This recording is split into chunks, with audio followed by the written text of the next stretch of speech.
UHLMANN reporting for TTNHD Production Live, here with Howard Fine, Artistic Director at Howard Fine Acting Studios, and also author of Fine on Acting, A Vision of the Craft. How did you get into teaching acting? Good Lord. I have to go back a ways to fetch that. But actually, my high school drama director spotted a coaching directing talent in me, and he gave me my first play to direct when I was 16. And what play was that? That was Edward Albee's The Sandbox. So I had this tingle that happened when I worked with the actors that way. So by the time I got to college, although I had to train in college and graduate school as an actor, I was already directing, and I knew that I had a stronger skill that way. I think many times in athletics, for example, the best coaches were never the best players, because the star players can never get past their own ego, so they're always thinking how they would do it. And most of the coaches could play the game, but they weren't the number one. And you know, I was functional as an actor, but my stronger skill as a coach, as a director.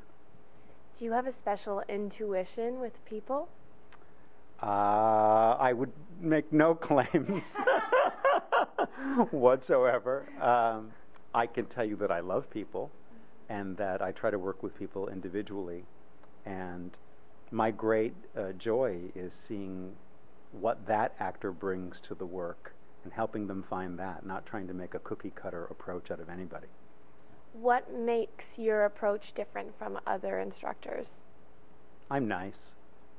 You are nice. I was afraid before I came, and I'm not. You don't have to be afraid. No, I mean, I can tell you what I do, and other people have to make the comparisons. But I'm serious, I don't have a mood disorder, and I think that's a good thing. I'm not angry. I'm not jealous of my students. I think those are all good things. Sometimes failed actors go into teaching for the wrong reasons, and that's not a lovely atmosphere. I have a true love of the craft, and it's a beautiful thing to see people who might come here shy.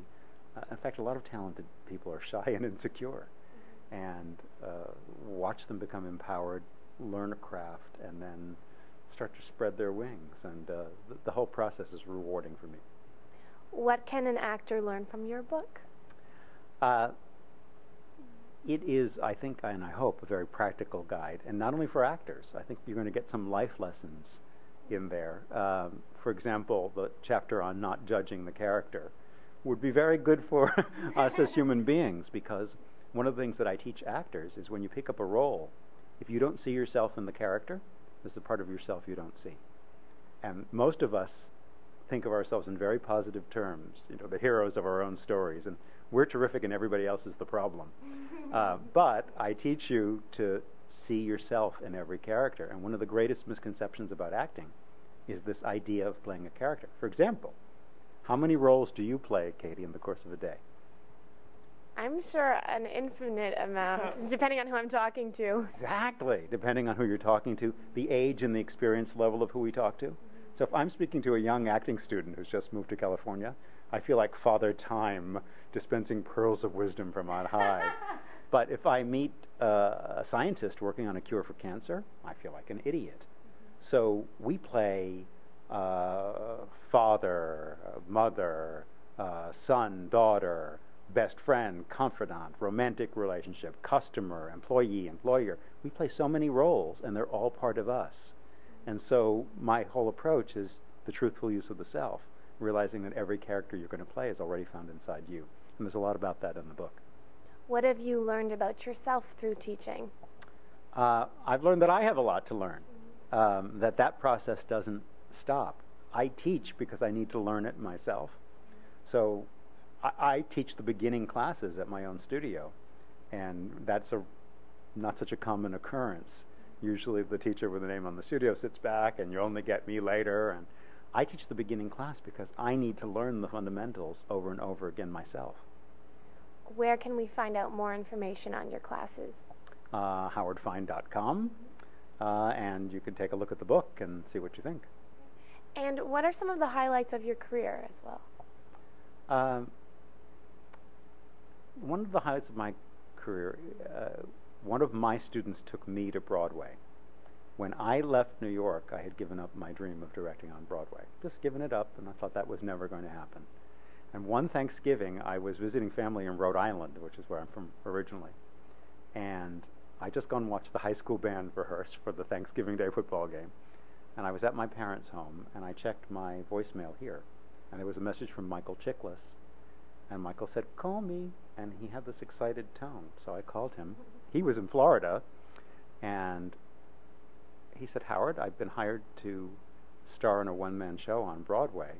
How would you like to direct it?" In about half a second, I said, "Okay." And that's how it came about. Literally, you know, after years of struggle, you think everything's going to be that way. And that's how it turned out. So I got to direct Michael on Broadway. And I got to have the opening night with the opening night party at Sardi's. And those are my roots. My roots are the theater. So for a kid from Cranston, Rhode Island, that was pretty cool. And where can we find your book? You can find it at Amazon.com, BarnesandNoble.com. All of the Samuel French bookstores carry it, so it's there. Well, thank you so much, Howard, and best of luck with your classes and your upcoming projects and directing on Broadway, hopefully. Oh, I'd love to go back to Broadway. If anybody wants, they can contact me. Thank you. Thanks. I'm Katie UHLMANN reporting for TTNHD Production Live.